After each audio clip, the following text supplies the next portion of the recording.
missing? Yeah, she never came home yesterday. Do you think maybe her fever got worse and she collapsed somewhere along the way to Usagi's? I knew I should have walked her home. Now look. Luna, wherever she is, I hope she's safe.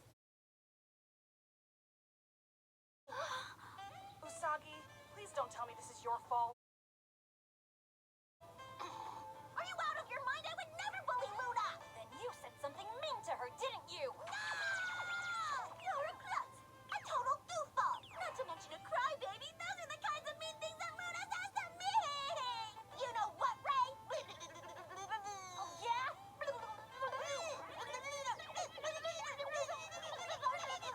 Enough!